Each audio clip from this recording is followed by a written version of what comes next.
Unlimited Power is one of the books I have held off buying. When it comes to the Force, I am very much the lightsaber wielding character.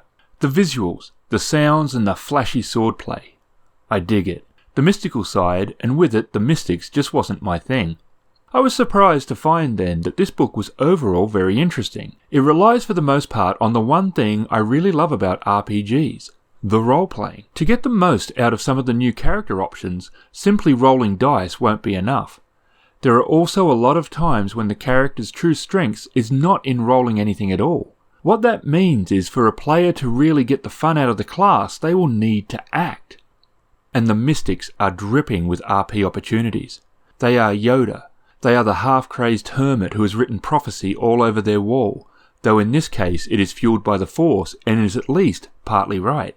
It's the village guru, the nightmares that come in the night and not realizing that they are visions. Not all the character options rely on the character to be broken or mad, but the ones that do have so much potential if a player is willing to jump at it. That is really the crux of some of this class, and it needs a group who will appreciate the work that a player might put into it. It will certainly not be for every group. But if it is a table that really loves RP, then a mystic in the party will add a lot to the game. Taking the information from the GM and then role-playing how they come to it, it's a key point. The crazed prophet scribing over the walls giving info to the group, some right and some wrong. It isn't easy to do, but it can be really rewarding and add a layer of depth to the game. One thing I am constantly surprised by is the amount of these books that I do read. I enjoy D&D a lot, and it's still the game I play the most, but I don't tend to read the books from cover to cover. I read them more by relevant sections, but the Star Wars, Doctor Who and Star Trek books I read from cover to cover. They just tend to be really well written and in a style that must speak to me. Right from the first couple of pages it shows just how good the art is in these books. I am a fan of this system, but what really grabbed my attention in the beginning was the art. Some of it is breathtaking, and this book is no exception. The full-page Gungan submersible pic in the equipment section is amazing, and I don't even love that ship. Anyone who's been collecting these books knows they follow a similar format. With this comes a somewhat standard-like and dislike aspect about each one. The book starts with the mystics of the Force. It is meant to be an introduction to what you will find within. Now I guess this really comes down to how you look at it. On one hand, as it is an introduction, then it does its job well. You know what you will find and the core areas the book covers. On the other hand, turning a couple of pages will also show you what the chapter is. I personally would rather the 2 pages be used for more lore, options, or gear, but that might just be me. Next up is the mystics in Star Wars. It is only 2 pages, but it is a good 2 pages.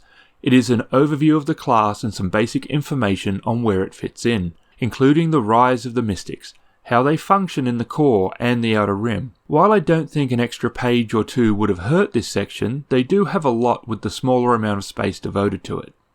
Chapter 1 is Luminous Beings and is the first in-depth part of the book.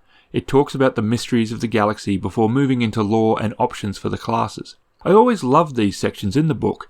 They give ideas for each of the backgrounds for the class. It is very rare that I don't like what they have here. Players can certainly modify or do something different, but they are solid ideas. And this makes them great for jump-starting a player's own concept, or to give players and GM a grounding concept of what the designers were thinking. It is always interesting reading.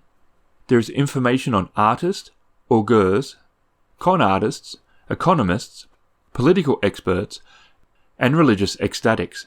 Within each of those are ideas for advisors, alchemists, Makashi duelists, prophets, seers, and magus. From the names I'm sure some are feeling a bit underwhelmed.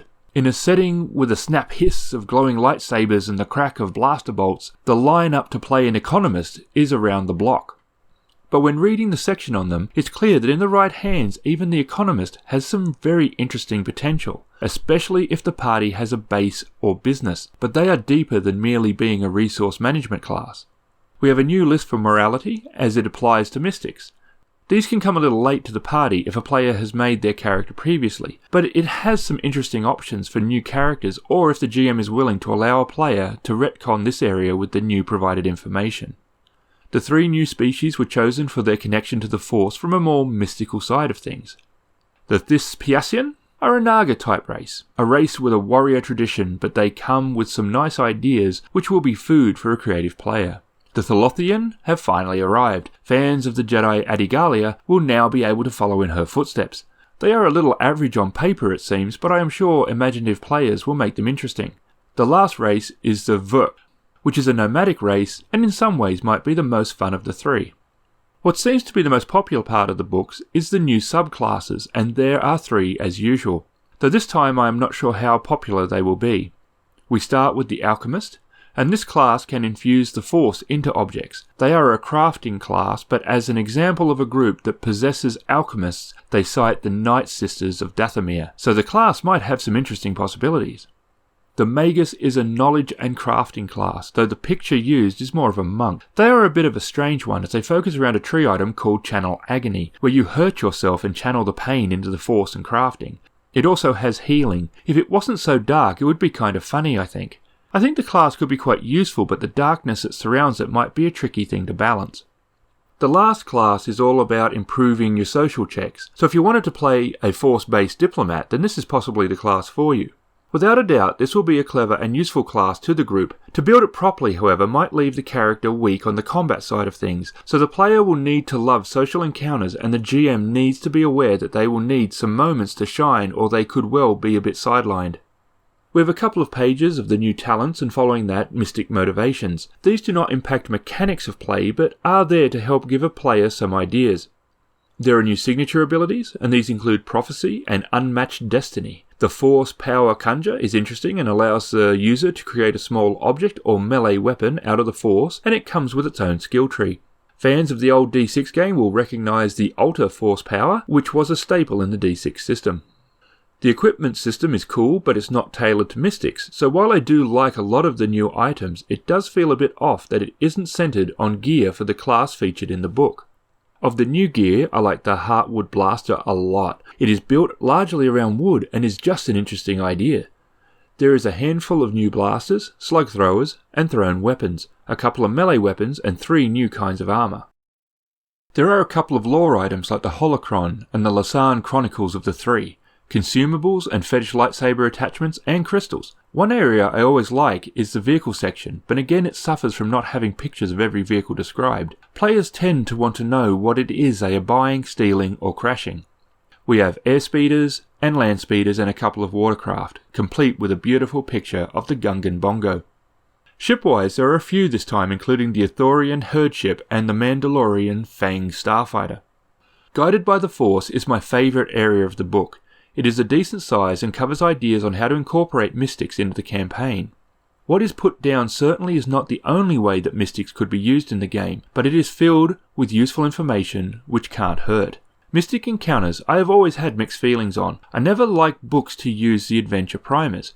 What is there isn't a full adventure and a GM has a lot of work to do if they are to turn what is there into something usable, so I always feel the pages are better used for something else.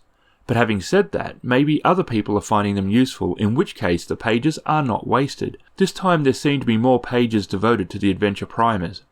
A section on alchemy crafting, which is good to see as crafting is an important aspect of some of the classes featured. It is a decent size, and while only a few pages, it should be enough for players to use the rules for creating interesting new items. The expanded force power section was also a useful read. It is mainly for the GM and discusses using the Force as a narrative aid, the role the Force plays, and Force checks. The book ends with a couple of pages of guidelines for playing dark side characters. In the end, I think this is a pretty solid book and worth adding to your Force and Destiny collection.